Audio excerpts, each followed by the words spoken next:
noon hour is here. Check it out. And you're locked on to Utah's highest rated, most listened to sports radio station. It's my station. It's my station. This is Hans Olsen and Scotty G on 97.5, the KSL Sports Zone. Hey, let's get it. Hans and Scotty, 97.5, the KSL Sports Zone. It's hump day. Happy Wednesday. Good day out there. A little rainy, a little nasty. That's good. That's good northern European weather for you and me. Yeah, it is. And it's a good day for sports today. Big day for sports today. Yes. Lehigh baseball. Oh. My guys. You worried about getting rained out? Dawson Brown. Yeah, you need to save this for. We have our Lehighs at the 50s. Oh, do we? Is that sponsored now? It's your Pioneers at 50 update. Dawson Brown and Mays Madsen and the Williams twins and my boys. Lehigh starts into their state playoff run. And is Dawson's nickname? Is it Doc? No, it's not. It's just we just call him either D or Dawson. But no Doc. Where did you get Doc from? That'd be a great nickname. Like as Doc in Doc Brown from Back to the Future? It's all right. Car crash yourself. Oh, BS. Oh, car crash yourself. For that? Yes. Yes, you can't butt into it. You know and what? be like, I refuse. I won't do it. All right, well, you're the one with the buttons. I like, Doc Gooden. Like there's been some good baseball players with Doc. Oh yeah, very good. I like that nickname. But you've got Lehigh that's starting their baseball playoff run, and Scotty tonight, the big one, Game 5. Yes. Florida and Maple Leafs. Can't wait. Had it circled now for 3 days. Cannot wait. Since the closing seconds of Game 4, where there's a brawl, everybody's throwing punches, there's some cheap shots, everybody's pointing fingers, and we've got a 5 o'clock puck drop that is going to be an all-timer. Because whoever wins this Game 5, I think wins it. Well, I think whoever wins Game 5 wins it. Yeah, I agree. Were you surprised? And again, we're just in our infancy in hockey experience, the two of us. Were you surprised that Sean Gentile yesterday said, "Yeah, it's actually been kind of low key this playoffs"? Yeah, it was in terms very of physicality and fights and swings and dirty plays and things like that. Yeah, I was very, and I'll tell you, I've just more and more have been just getting more and more discouraged with NHL fans. They're interesting group, man. They're not a lot of fun to interact with.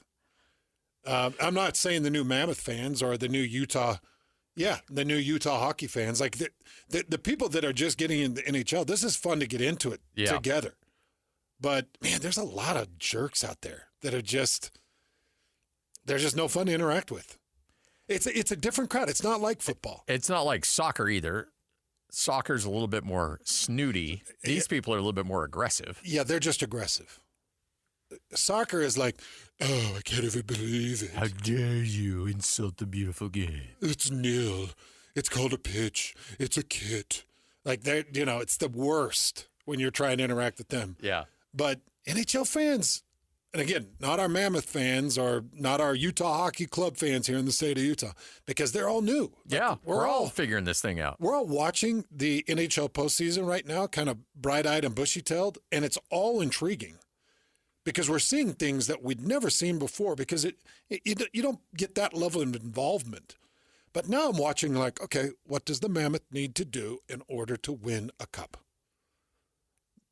Because I'm seeing things in the postseason that the Utah Hockey Club just isn't doing or aren't capable of doing or don't want to do. They just don't because it takes a level of nastiness they're not showing. And they got to forget that they've got a kind owner and a kind GM and that they live in a state full of kind, God-fearing people. And they've got to act like complete menaces, create insane chaos, be hateful and spiteful. Because that's what I'm seeing. That's what I'm seeing in the postseason. Text rolling in from good listener to the show, Nate from downstairs. Nate from Sandy. Nate from Sandy. Nate from level 1. Soccer fans are annoying, huh? Go on. Well, I mean, we're broad brushing a little bit. Not every soccer fan's annoying. I'm just saying that sometimes they get a little snooty. So say they haven't but for the most part, they're amazing. Yeah. They don't extend open arms and embrace. They're like, nah, you know what, you Well, stink. like when you say, when you come on and you're like, all right, soccer's great, but, I would like to get rid of the offsides. I think it'd be cool to be able to set screens down the field and stuff like cherry that. pick. Let cherry pick a little bit. How dare you? Do you not know anything about sports? It's a great thing about the NFL, man. Like, whether you like it or not, they're always changing. Whether you like the new kickoff that they did last year, they're going to try to adapt, make the game more appealing, make it more aesthetically pleasing. They're always changing. Sometimes it's good, sometimes it's not so good. I've got soccer and hockey suggestions. I'd like to see a soccer net expanded by 6 feet and then 2 more feet in height. And then I'd like to see a hockey net expanded by a foot to a foot and a half and another half a foot in height. And let's get scores that are more 8 to 12-ish, Yeah. 12 to 14-ish. I mean, so what? So everybody scores a little bit more. I don't think that's a bad thing. The thing is, it's not. I thought it was going to be kind of difficult, kind of like soccer. How you get a lot of 0-0 games. But Yeah. like hockey, they're going to score. There's a lot of 5-4s. There's quite a few Yeah. score. That's like it's action. More in hockey for sure. Way more in hockey than in soccer. Soccer, you just feel like you're waiting and waiting for that ball to finally be kicked into the net. With the puck, you're always watching it like it could really go at any moment. Yeah. But you almost get used to watching soccer of like, now we won't see a score until Yeah. the Once 65th minute. there's a kick on goal, and then they're like, all right, well, that didn't go in. All right, well, let's wait 20 minutes again for another opportunity. But with hockey, But hockey, at least those shots on goals are coming pretty quick. Like in between, in the minutes of soccer, the thing you'll see is a guy take a fall. And the things you'll see in the middle of NHL is guys throw off gloves and throw haymakers and try to break teeth out and hit you with sticks. Did you see the goalie? And I can't remember. I think it was Hill. It was. They took his stick right across the lower back of a dude. Didn't even get called for it. They didn't even review it. They didn't fine him for that. And he took it right across the lower back where it's the least padded. And he just went, bam, came down with his weight. And it's like, did anybody see that? Yeah, right? That same spot. Lloyd's got that tattoo. Yeah, right across Lloyd's butterfly. Yeah. You shut your mouth. I will not desecrate my body. No tattoos here. Are you sure? I am sure. don't know, Are you man. willing to put that on camera? Absolutely. Okay, peel the shirt and come in here. Really? You want me Yes. to? Let's see that lower back, pal. I wonder if he'd actually do it. And now, Yeah, I will. Now, Once my camera starts working right here, I'll tell you what. Then I'll do it. You're- But my camera's not working. Or with right that now. tribal band that goes around the bicep. No tribal bands. now the hair on your lower back may be in the shape of Papillon, but I'm pretty sure that Hey, why is your camera not working? By the way, it's all. I even see It a is light on. Like I could see there, but it's not set up yet. that's convenient for you. No, it's I mean, hey, I'm just waiting on Nate. I saw. Oh, okay. Jeez, he's listening. By the way, Nate, that did not come from us. No, we're happy with We're everything. happy with everything. We're still that's going working on. through things. It will be working soon. I'll be I turning mean, like I can watch it on here when I go onto that website where I can change the stuff. Yeah. It's on here, but it's just not everything set up. Oh, wait a sec. I think it is actually working. Oh, here we go. Is it up? interesting yeah, and I think convenient. so. It's crazy how that all of a sudden works. By the way, if you want to see the show up close and in person, first off, be ready to be horrified. Second of all, it's available for you on the KSL Sports YouTube page. Just search KSL Sports or go right on KSLSports.com. You I can might have also to put a jacket over that camera. you can also find us at OF Hanson Scotty. I'm just kidding. I mean, if we're gonna have cameras in here, I mean, $9.99 a month. every break we show our feet. Ooh, yeah, nobody wants any part of that. That won't go well. Got to make a little money on the side, if you know what I mean. Oh, look, here it is working. Sorry, mine's on a little bit of a delay. Lloyd, you've had the capability all along. Look how proud Lloyd is with his hairline. I know. You love being in between two bald guys, don't you? You love it. That's like Well, I don't have the looks. You guys have the looks, and I've got the hair. It looks like a reverse Oreo cookie with our hairlines right there. Yeah, it does. It really does. You've got some real dark hair. Are you using a little bit of Just for Men? Do you dye that thing up? No, I actually, to be honest with you, I've already hit that point where I welcome when the silver comes. I'm fine with it. I don't. You When still the don't gray have any comes- silver, do you? No, I've got sprinkles. You got a little I got sprinkles. Yeah, I got some pepper. salt and pepper Salt going and pepper, on. yeah. By the way, Panthers Maple Leafs at 5, and then we've got game 2, which is another great one. Oilers Golden Knights. No love lost in that one. No, nope. And the Golden Knights are in a lot of trouble. I don't know. You know what? I'm really trying to get on your bandwagon on down with Canada, and for the most part, I am. Yeah. But I don't know, man. Like, I can't bring myself to root for Vegas. No kidding. Like, I really want to see a Utah-Vegas rivalry start to flourish. Huh. And so, yeah, I'm like, I can't bring myself to cheer for Vegas. Interesting. Yeah, I'm all Vegas right now. Yeah, but that's because you're more anti-Canada than pro-Vegas, Yeah, right? bump the Canadian teams. I just love seeing Canada fans just rot in anger over not having a Stanley Cup in their country. And it's like, that's kind of fun. Kind of fun. This is supposed to be your game. It's like, it's like when Toronto won the NBA title a few years ago. Yeah. Nobody liked that. That wasn't good. Oh, that was not good for anybody. No. No. And you saw how quick the NBA removed that carpet. Yeah, like, Kawhi, get out. Not doing that. You're not allowed to be there anymore. All right, let's get to it. Starting lineup, Hans and Scotty, 97.5, the KSL Sports Zone. This is Hans and Scotty G. Let's go. The lineup is set, and it's time to kick off the show with the biggest topic of the day. This is the starting lineup on 97.5, the KSL Sports Zone. It was a privilege to be his wingman. I loved coming to work every day with him. Tom and I have a lot of similarities, but we're also unique in our own approach. It's one of the things that I always loved about Tom is that I always felt empowered. I always felt like I had a voice. We both are passionate about a lot of the same things. We're passionate about other things as well. And, I feel like in every organization on planet Earth, when there's new leadership, our personalities, our vision, our dreams, our hopes, this is a new day. President just talked about the ever-changing landscape of college athletics. And one of the things that I'm really grateful for is especially the last 3 or 4 years, Tom's really empowered me, and where I've kind of taken a deep dive into the world of NIL, rev share, in the trenches with our coaches, with our student athletes, working alongside some of our important stakeholders that have helped us along the way, and kind of have some context there that is really going to help us as we kind of jump into this new era.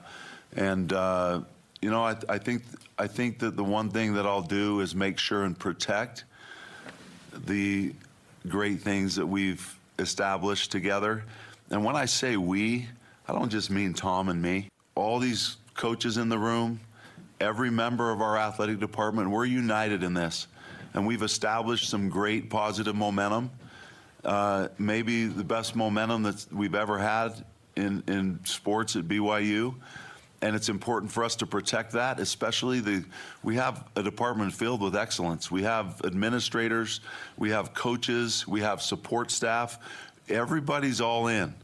And we're gonna continue to do this united for one purpose, and that's to strive for excellence, to do it together, and to help each other. And we're gonna protect everything that's good, and we're gonna continue climbing the mountain, because it's a big mountain. But being on the mountain with all of them, being on the mountain and in the trenches on the mountain with all of them, we can get there. I'm super excited about the possibilities. There you go. New athletic director at BYU, Brian Santiago. Your starting lineup brought to you by Mountain Land Supply, where the pros go for all the HVAC, irrigation, whatever you need. If water runs through it, guess what? Mountain Land Supply is going to get you squared away. Go to mountainland.com to find the location nearest you. So imagine, Scotty, you or I deciding that we want to be governor of Utah, all right? Okay.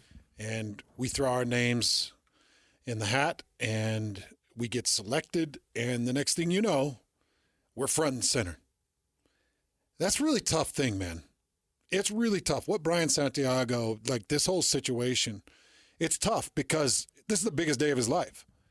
But it comes with the most criticism of his life. And everybody sees it. He was asked about it at his presser. And everybody is kind of trying to dissect the decision to go with Brian Santiago. And I want everybody to reflect on their life. If you ran for a big office, if you were called as some very important member and you were put on public display, what would you want people to remember about you? How would you want people to represent you? How much of your past would be dredged up and thrown in people's face or thrown in your face? And that's what it is with Brian Santiago right now. You know, Brian's been around, 2001 he showed up at BYU? Yeah, it's been well over 20 years. He's been in the athletic department since 2001. I think he showed up in Provo back in 1997. He was working with Steve Cleveland. So he's been around for a long time, working a lot of different deals and, you know, being around a program and trying to be as aggressive as he can. You're going to rub people the wrong way along the way. It's just how it is, man. You've rubbed people the wrong way. I've rubbed people the wrong way. We just have. We all have. At some point, we didn't shake somebody's hand or we weren't kind enough to them. And what I would say is when I get to that level where I'm under the microscope, I just hope that people will extend a little bit of grace and be like, all right, I hope he's changed. I hope that he's up for the task. I hope that he is improved. I hope that if he did see me again, he would shake my hand and he would be a little bit more humble. You know, I just think I try to put myself in those shoes as much as I can because I get so sick of people acting self-righteous and acting like if they were called to the position that if their record would be clean and everybody would be happy. Dude, this is a decisive decision and it's a tough call, man. And I'm going to tell you why I think that this is the right call. Because there is some pushback. There is some backlash. I don't think that you want the safest person in that office right now. Because college athletics is too aggressive. It's too hard. Now, BYU's got to be careful because they can't put somebody in that office that could potentially hurt their name and hurt the church and its representation. But you also can't put somebody in that office that is giving a conference speech or a speech every weekend. You can't. You got to have somebody that's got some gumption and a bit of a bulldog and a bit of a history of being a bulldog. Because you got to put somebody in there that can't be pushed around. Like Tom, nobody will ever unseat Tom Holmoe. He'll probably be the greatest athletic director in the history of BYU. Yeah, nobody ever unseat him. I agree with that. I think Tom Holmoe, over the next 10 years, from this time over the next 10 years, I don't think he'd be the right guy for the job. It's turning too much. It's getting too aggressive.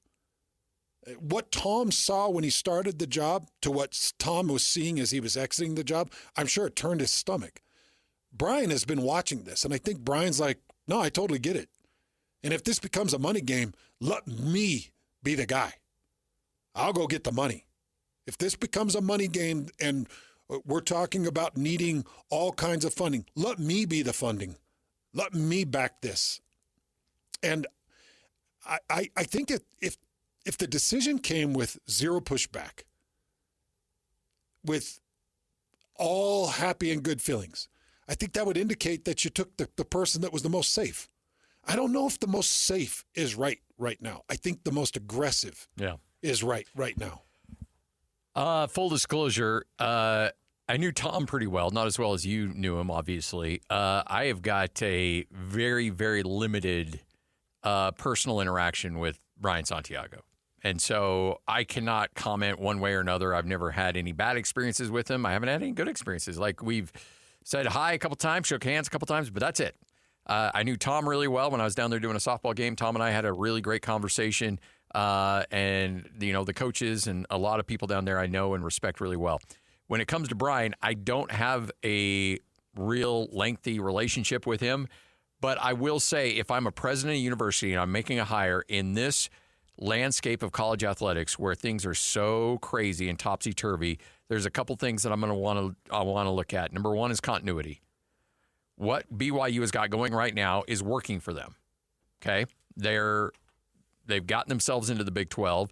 They're spending money well. They've tapped into all the resources. They are relevant. They are certainly top of mind. They've done everything the right way.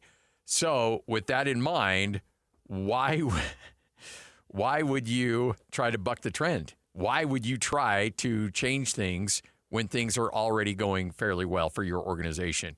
If you've got somebody in there that's doing well, that's adjusting to the system that we're living in and doing extremely well, I don't variate from that.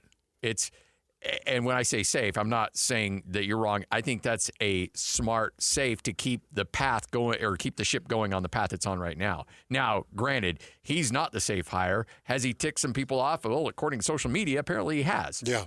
But you know what? Is BYU in a really good place from an athletic department? Yeah, absolutely. Did Brian Santiago have a lot to do with that? Absolutely, yes. Yeah. Yeah, but, Brian and I probably got as much interaction as you and Brian, honestly. I just don't know him. I have had very few interactions with him. And I was really close with Tom. Yeah. And have been for a lot of years. And so it's going to be just a new, interesting, kind of unique relationship that I'm excited about. But it is interesting that so many people have so many different views of who he is, to the point where he was asked about it in his press conference. And I thought he gave a good answer. He was like, well, I'm not the same guy I was 25 years ago. I'm not the same guy I was a couple years ago. And he's been around a lot of good people that have probably been a good influence on how he should be as an athletic director, including Tom. And I mentioned this a few times when the BYU basketball team was on that run. I just said, this is just perfect timing. Tom Holmoe had announced that he was leaving. Everybody knew Brian Santiago was in charge of the Kevin Young hire and the funding of BYU basketball and really being the glad hand, the guy that extends that hand to the recruits, and he's in all of those meetings. And he's very front and center. And when they went on the run and they found themselves number 4 in the Big 12, and they found themselves as a great seed in the Big Show, and they found themselves beating Wisconsin in the round of 32. Going to the Sweet 16. Getting to the Sweet 16. It was perfect timing for Brian Santiago. That was it. Yeah. It just hit at the right time. Everything that he had worked on was showing improvement and growth. And then, they're like, well, we're going to do this national search. That's all for show. I think that they knew a long time ago that Brian Santiago was going to be the guy. And again, I think it's the right guy. You think about, somebody coming in and taking over a sports station here in the state of Utah. Do you want that guy, like everybody in the room, to say, oh, he's the nicest guy? No, when that guy comes in, there's going to be people that hate him because he's got to make hard decisions. Yeah. And I just feel like that's Brian. Not everybody's going to like him. And we're seeing a lot of people flood and come forward and say, well, I don't like him. I've had negative interactions, or I know too much. And it's like, well, until you got the hard proof, man, then you probably ought to just put up and shut up. And until he wrongs you now as an athletic director, what he did then, he was just progressing. He was just being aggressive. He was trying to win at his job. Well, and that's the thing, to me, it's, what's the old adage? We had an old manager. He used to tell me this. He's like, I don't want to know about the labor. Just show me the baby. Yeah. And the same thing applies here. It's like, okay, you know what? Is it a difficult path to get to where you're at? Sure. Do you have to ruffle some feathers? Sure. Do you like the result? Yep, I do. Yeah. If you're a BYU fan, you absolutely love the results. Well, you're loving where you're sitting right now, and a lot of that is due to Brian. Due to Brian. Yeah. So why not extend the keys to a very expensive car and just say, you've learned a lot. You probably haven't been perfect in the past. Everybody's going to be watching you a lot more close, but it's yours. Don't grind the gears. Just keep it on the freeway and let's go. You've seen how Tom has done it. Yeah. Tom went for 10 years without really even talking to the media. He'd do his annual roundtable thing, and that was it. And guess what? We as the media extended a lot of grace to Tom because he continued to win and progress. Mm-hmm. Yep. All right, Hans and Scotty, 97.5, the KSL Sports Zone. Number one. Miss any part of the show? Every moment of every show is available in podcast form by searching Hans and Scotty on your favorite podcasting platform or online at KSLSports.com. This is Hans Olsen and Scotty G on 97.5, the KSL Sports Zone. Sitting here and looking out at our coaches now, and I'm inspired by what they've accomplished and what we're going to accomplish together. All I've ever wanted to do is help you fly on the field and in life. And every one of us in the athletic department, every single person in the athletic department are united in that purpose. That's why we come to work every day, to help the student athletes and our coaches fly. We believe in you, and we will enthusiastically walk the path with you in this relentless pursuit of excellence. You are the bright stars President Kimball talked about and referred to as in his second century address. We're fortunate to have an incredible amount of positive momentum in the athletic department. And I'm passionate, and people know that I'm passionate, about continuing the excellence and protecting the integrity of this great university. Look at that, Lloyd. He's still in commitment to excellence. Look at that. Don't think I didn't notice that. I could tell. What is that? That's the old Al Davis Raider slogan. Commitment to excellence. Oh, is it? Yeah. Real Raiders fan would know that. You heard how he closed up that statement right there, and he said, I'm working on protecting the integrity of this university. And that's a tough thing, man. Like that university, they vet hard, and you see different things, and you're putting a person in a high-profile position at BYU. You can't gamble.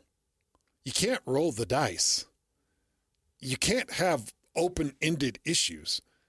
That university vets you hard. Yeah. There's a reason it took, was it like 4 weeks for the announcement of Kalani Sitake? Because even Kalani Sitake was going through this crazy process to be vetted out and make sure that there are no skeletons that are going to pop up in year 3.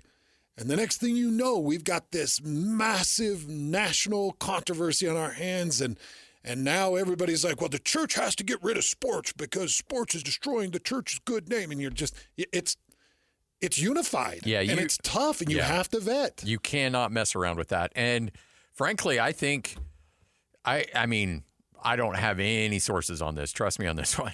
But I think I agree with you. Brian Santiago is probably the guy all along. Yeah. And what took all the time was that BYU, knowing the national brand that continues to get put out there with the recruiting class that Kevin Young's put together, the season that Kevin Young just had, the season that Kalani Sitake had, all the conversations about all the dollars being spent at BYU. BYU is extremely relevant nationally in the world of athletics right now. Mm-hmm. More so than it has been in a long, long time, collectively, with basketball and football both hopping at the same time. So you're right.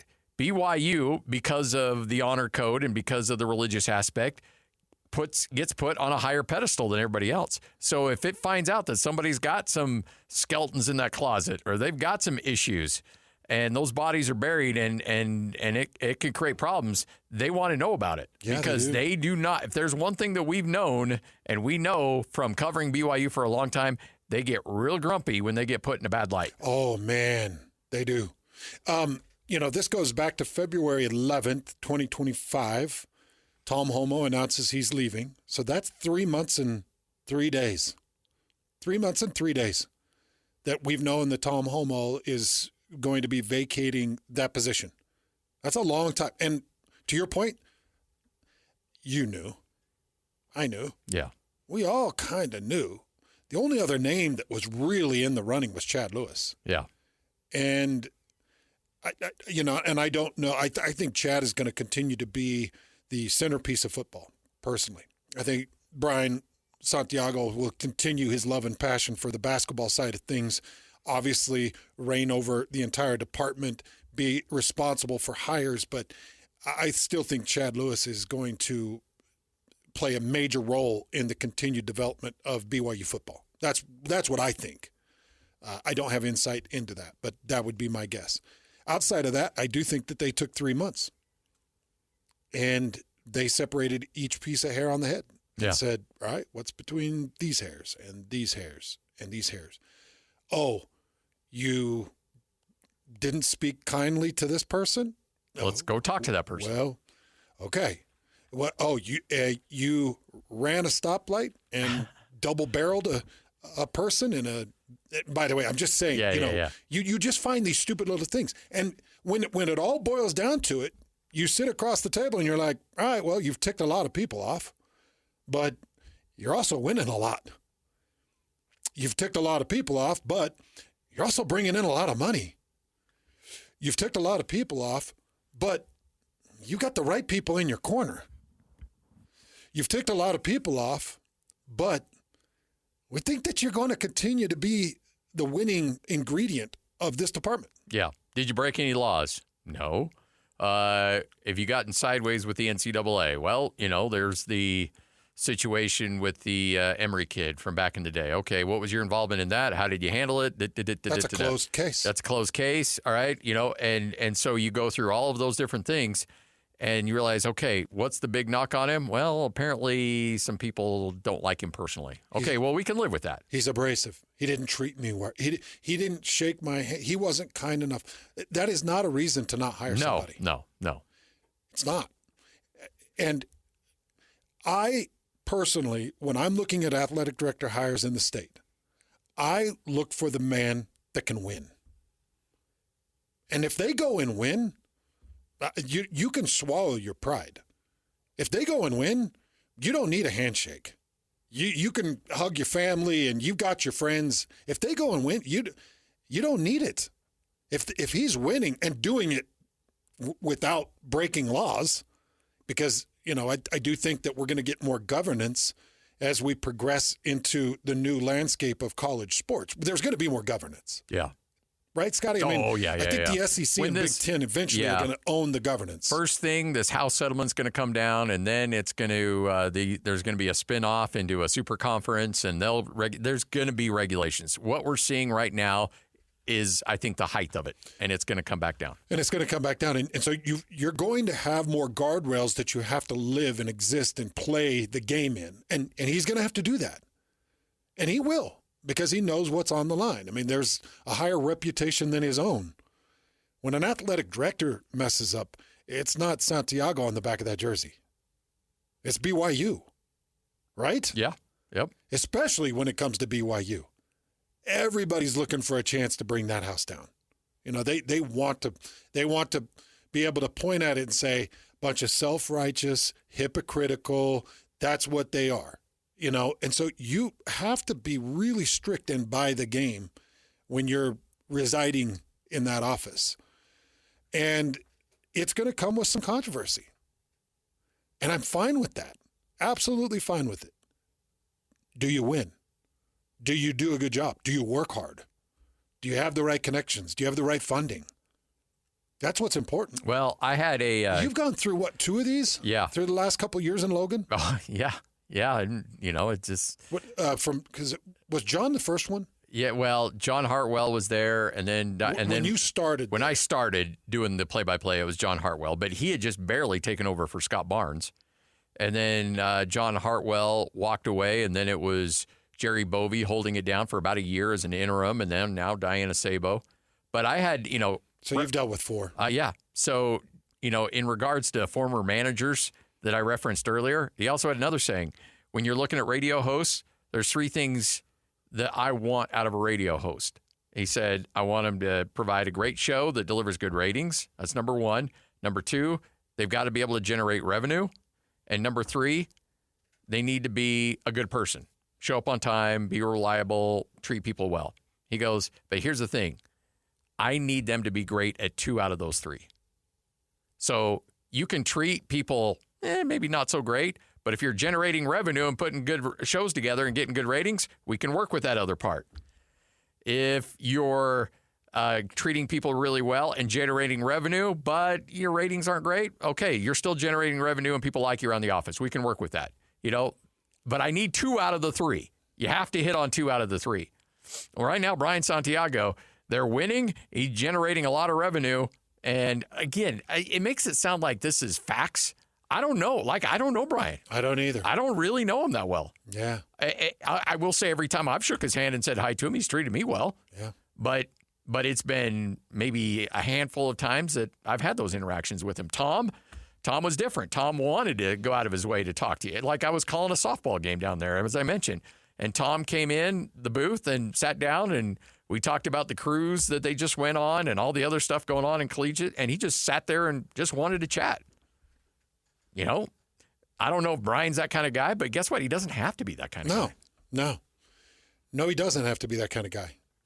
And that stuff doesn't bother me. Like I'm not so sure that Brian probably really even knows who you or I really are. Yeah, I don't think so. Yeah, I'm sure he knows who you are, but I think probably looks at me like, who is this jabroni? Who is this guy? Yeah. And I think largely the same with me, but that doesn't matter to me. Yeah, no, same. I don't care. Because what I want to see, okay, so you listed off those things. What I want to see BYU sports win, first and foremost. They need to win.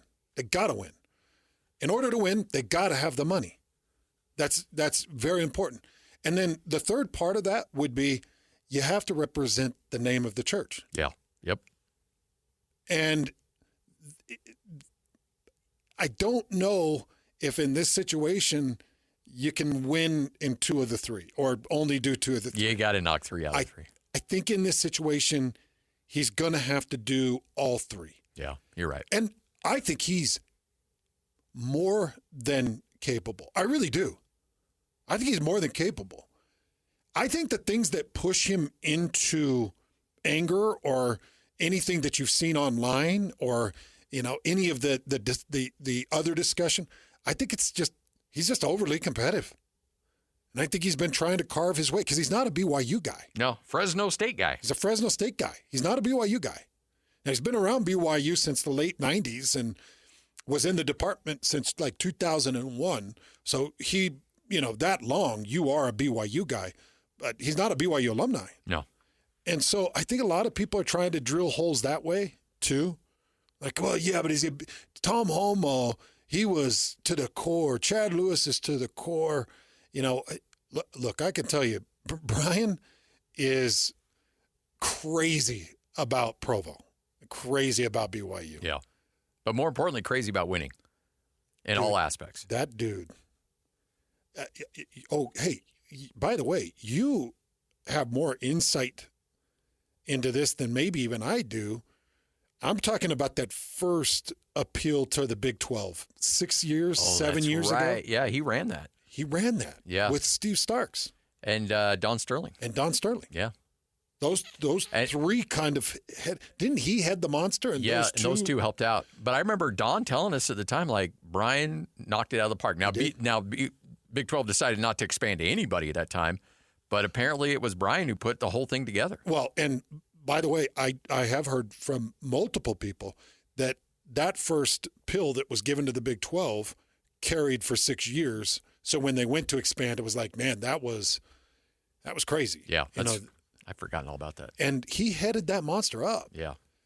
And I never got to see the video that was put together, but apparently this video was extremely compelling in what BYU brings to the table and who they had involved. And, those are heavy hitters that we just mentioned, but the people that you and I really trust told us behind the scenes, this dude's a bulldog. Yeah. Yep. This dude is a bulldog, and he is forcing his way in, and he's doing whatever he's got to do to expand the brand of BYU. And at that moment, I was like, I don't care really how he treats me or how he treats anybody. Just do it. Get it done. Fight and win it. That's what BYU fans want to see. Hans and Scotty coming up next. What you may have missed straight ahead right here on 97.5 the KSL Sports Zone.